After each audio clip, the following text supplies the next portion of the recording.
Olá, queridos alunos. Então, na aula dessa semana, a gente falou um monte de coisa sobre objetos, né? A gente realmente começou a ver os detalhes, até como é que as coisas funcionam por debaixo dos panos, né?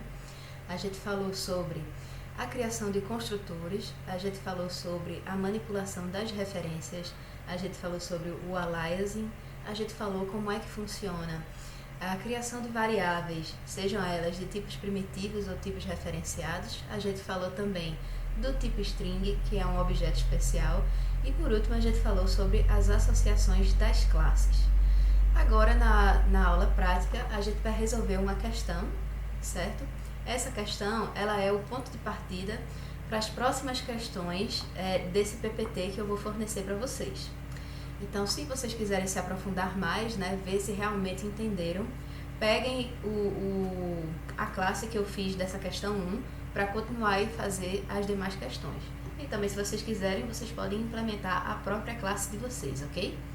Então, vamos lá para a leitura do enunciado. Escreva uma classe .2D que representa um ponto no plano cartesiano. A classe, além de atributos condizentes, deve permitir que a criação de objetos se dê pelos 4 meios a seguir. Primeiro, por default, o ponto deve ser criado na origem do espaço 2D. O ponto pode ser criado num local indicado por 2 parâmetros, que são as coordenadas x e y, e o ponto pode ser criado num local indicado por apenas um parâmetro. Nesse caso, as coordenadas x e y serão iguais. O ponto pode ser criado em um local indicado por outro ponto. Nesse caso, o novo ponto será criado em posição oposta ao ponto passado como argumento. Por exemplo, o oposto do ponto com as coordenadas 5 e 8 é o ponto com coordenadas -5 e -8. Ok, gente? Então, a gente vai criar uma classe que vai representar um ponto 2D. Logo, ele vai ter dois atributos, né? A coordenada x e a coordenada y. Ele não diz aqui, eu vou utilizar reais, né? Vou utilizar doubles, que ele fala aqui que vai representar um ponto no plano cartesiano. A gente vai criar esses 4 construtores, certo? E para finalizar, a gente vai utilizar a entrada padrão para testar esse código, certo? Então, a entrada padrão é a classe scanner, né, que a gente viu na última aula, que a gente faz para ler dados do teclado. E aí, a gente vai utilizar o método main para solicitar do usuário os dados necessários para criar objetos .2D. Né? Então, a gente vai testar cada um desses construtores utilizando o método main. Ok, pessoal? Bom, então a gente vai mudar aqui, chavear para o Eclipse, e eu vou fechar a minha câmera para vocês conseguirem ver o Eclipse inteiro. E vamos lá começar a fazer a nossa classe. Bom, aqui eu criei o projetinho Java, do mesmo jeito que eu mostrei na aula passada, né? Já criei aqui uma classe teste, mas eu primeiro vou desenvolver a minha classe .2D. Então, vamos lá. Como toda classe, né? A primeira letra é maiúscula. Tá aqui a classe .2D. Eu vou criar os atributos, que são as coordenadas no plano cartesiano, double x e double y. E agora a gente vai declarar os construtores dessa classe, né? O primeiro construtor que ele pede, se você ler o enunciado, é o construtor default. Ou seja, aquele que você não passa nenhum parâmetro e ele vai colocar o ponto na origem do plano cartesiano. Ou seja, você não precisa implementar no seu código esse construtor, porque é isso que vai acontecer quando você chamar o construtor default que toda classe tem, certo? Como os valores default de double é 0.0, então automaticamente quando você chamar o construtor default, ele vai criar um ponto que está na origem do plano cartesiano. O segundo, ele pede um construtor que recebe as duas coordenadas, né? Então, eu vou colocar aqui, ó, que ele vai receber um double x e um double y. Professor, o que é que acontece se eu passar um int, né? E aqui dentro eu fizer this.x, né, e for receber um int, ele vai fazer a conversão automática, né? Já o contrário não é verdadeiro. Se eu tentar guardar um double dentro de um int, ele não é capaz de fazer essa conversão automática. Você tem que forçar essa conversão utilizando um cast, né? Mas não é pedido aqui nessa questão, vai receber um double mesmo.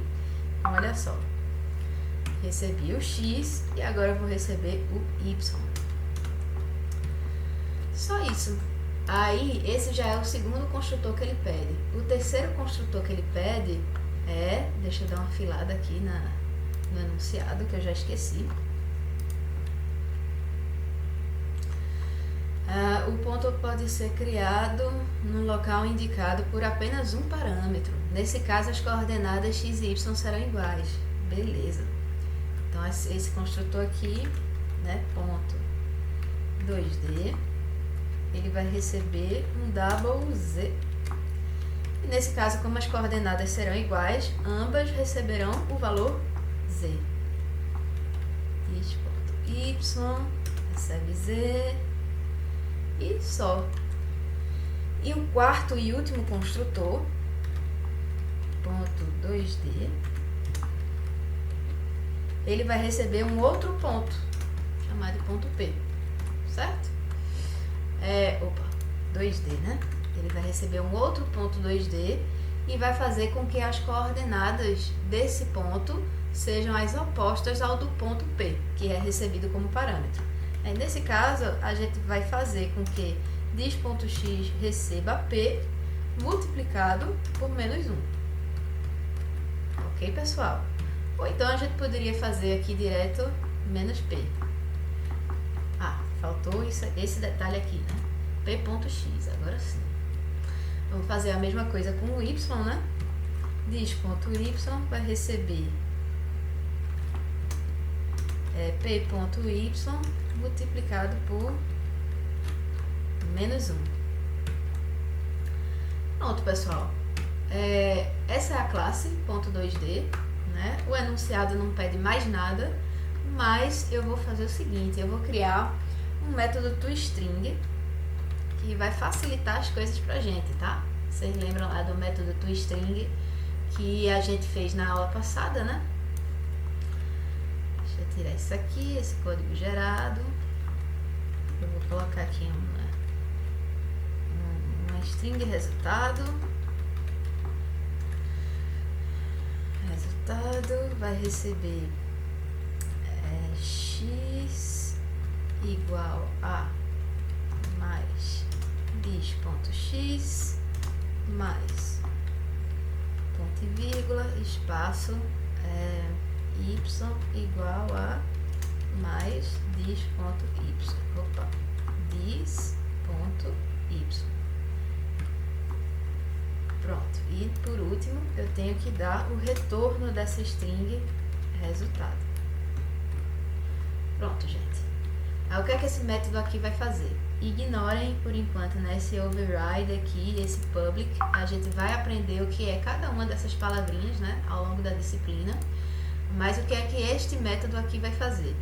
Ele vai concatenar essas strings, lembrando que quando a gente vê, a gente não, né, a JVM vê uma junção com o operador de adição de uma string e um inteiro, ele vai converter esse inteiro para uma string e vai fazer uma concatenação dessas strings, né? Então eu vou imprimir na tela, né, as coordenadas x e y do ponto 2D. Pronto. Uma vez que eu criei essa classe, eu vou lá na minha classe teste, vou criar um método main, né? Como é que eu faço o método main? No Eclipse é muito fácil, né? Dou um main, aí contra o espaço, ele já complementa para mim. Public static void main, um monte de palavra. Java realmente tem essa característica, né, de ser uma linguagem muito verborrágica, ou seja, você precisa de muito código para escrever pouca coisa. Mas, como eu digo, não se preocupem, tudo em seu tempo, certo? A gente vai saber, no final da disciplina, vocês vão estar dominando cada uma dessas palavrinhas aqui. Escreva o que eu estou dizendo. Aí agora a gente vai criar os pontos, né? Eu vou criar primeiro o ponto 2D, P1, que vai ser com o construtor default. Opa, escrevi errado aqui. Ponto.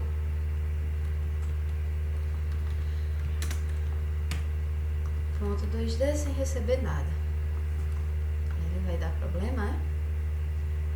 Ah, olha só, eu não sabia disso. Mas é interessante, olha só. O que é que acontece aqui? Se eu não tivesse nenhum construtor nessa classe, o construtor default funcionaria.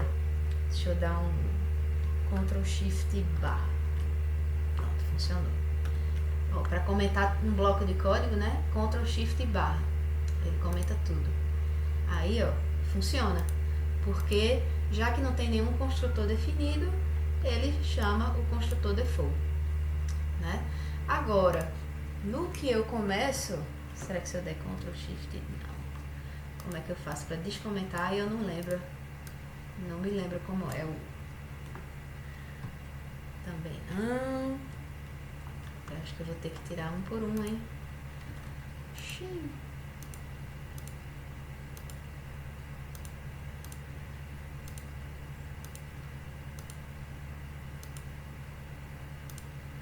Aí, ó, Ctrl A, Ctrl Y. Ele já identou tudo bonitinho. Não ficou bonitinho não, porque ficou tudo na mesma linha, né? Mas tudo bem, pode deixar assim mesmo. Sim, uma vez que eu tenho vários construtores aqui, aí ele realmente diz que não tem nenhum construtor definido dessa forma. Ó. O construtor .2D sem receber nenhum parâmetro não está definido. Então eu vou ter que vir aqui e criar.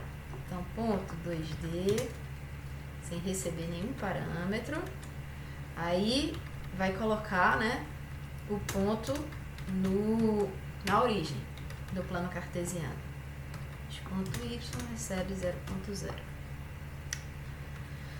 Pronto, agora vai. Ctrl S e aqui na classe, olha, pegou, né? Então eu vou fazer o seguinte, eu vou mandar imprimir aqui, ó, P1, e aí vou dar um P1 ponto toString. Esse aqui a gente não vai conseguir, né, mexer, mas os outros que recebem parâmetros, a gente pode pegar esses parâmetros, né, e do teclado e já setar, colocar como sendo os atributos desses pontos. Então vamos lá, como é que eu faço para ler dados do teclado? Eu tenho que usar a classe scanner, né, Ctrl espaço, ó. Ele já deu o import aqui. Aí, ó, scanner, scan, recebe new scanner. Criando um objeto do tipo scanner, estou criando uma variável de referência. E aqui, como parâmetro do construtor da classe scanner, eu tenho que passar o input stream do teclado. Ok, pessoal? Tá aqui iniciado, né? Aí eu vou começar a pedir as coisas do usuário. Então, insira as coordenadas para o ponto P2. Aí, ó, eu vou fazer o double x receber scan.nextDouble e o double y receber o scan. Opa. Deixa eu colocar aqui x e depois y.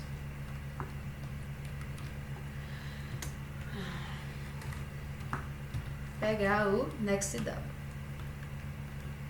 Logo em seguida eu vou criar, né, o ponto P2 propriamente dito, criando uma variável de referência, ponto P2 recebe new ponto 2D, que vai receber x e y como parâmetro. Logo em seguida, né, a gente vai dar um sysout P2 E aqui embaixo a gente vai dar um p2.toString. Agora está faltando a gente fazer o construtor que vai ter as coordenadas iguais, né? Então agora a gente vai ter colocar aqui o sysout, digite as coordenadas do ponto P3.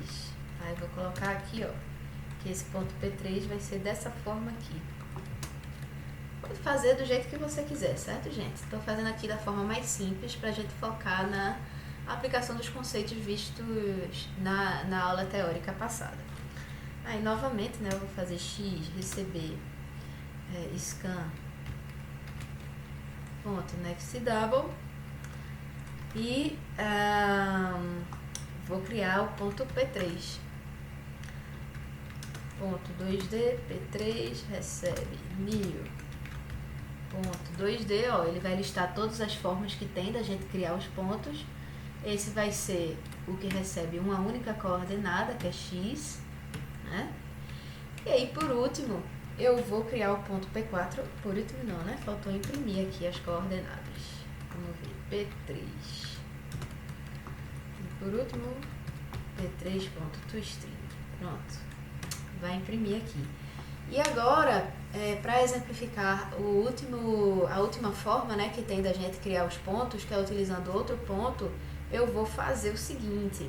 Eu vou criar o ponto 2D, chamado P4, que vai ser um new.2D, e ele vai receber outro ponto como parâmetro. Qual deles? Eu vou utilizar, ó, o P2, que é o que a gente recebeu as duas coordenadas do teclado, tá? E aí agora a gente vai imprimir ele, P4, para ter certeza que a gente está realmente fazendo aquilo que a especificação pede, né? Se, por exemplo, P2 for 2, 3, P4 tem que ser -2, -3, né? E aí, por último, gente, eu vou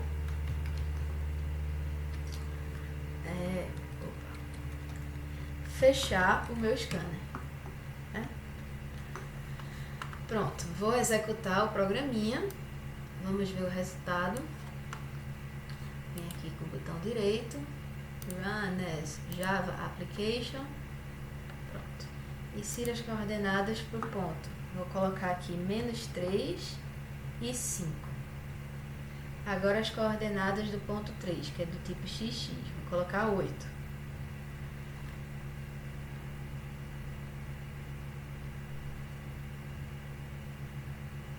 Ele não tá dando... Ah, gente, oh meu Deus. É lógico, né, Paola? Olha aí, ó. Fiz claramente de propósito, certo? Pra vocês verem. Tô brincando, gente, eu esqueci, né? Isso aqui vai retornar uma string, né? Eu tenho que pegar essa string e jogar lá no sysout, né? Então, toda vez que eu tiver aqui o toString, eu tenho que colocar isso.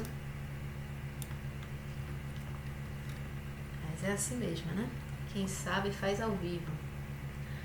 Ok, P1, agora eu vou fazer para P2.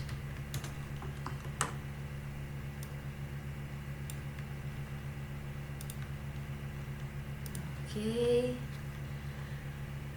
P3.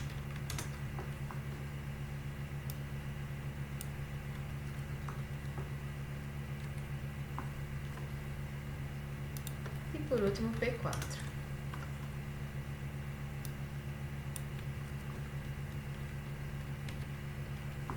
Pronto, agora sim, né, a gente vai imprimir o resultado do método toString, que é uma string, né? Vou imprimir na tela. Tá tudo certinho aqui? Tá, acho que sim. Vamos lá, executar novamente.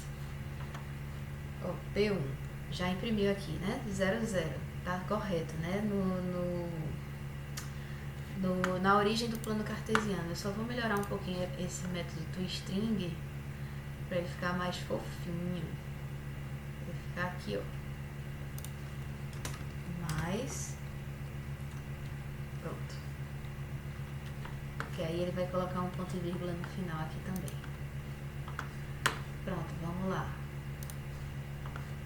Ó, P1 tá na origem do plano cartesiano. Agora eu vou colocar as coordenadas do ponto P2, que vai ser menos 5 e 9. Olha aí, menos 5 e 9, correto. Agora eu vou colocar as coordenadas de P3, que vai ser 4 e 4. E aí, ó, meu P4, que vai ser o oposto do P2, ficou o menos, o que aqui é x é menos 5, ele ficou 5, e o y é 9, ele ficou menos 9. Ok, pessoal? E com isso a gente finaliza a aula prática de hoje. Tem algumas outras coisinhas que eu queria testar, que eu queria mostrar para vocês na prática, né? Para vocês, por exemplo, deixa eu fazer um exemplo aqui de aliasing, certo? Deixa eu criar um ponto P1. Esse ponto P1 vai ser um new ponto, e o ponto 2D, passando as duas coordenadas, que vai ser 4.5 e 6. Pronto, aí agora eu vou fazer, olha, o ponto 2D P2 vai receber P1, né? Aí, ó, o que é que eu vou fazer aqui? Eu vou modificar P2, então eu vou fazer P2.x receber duas vezes P2.x, e agora eu vou chamar o toString do P1.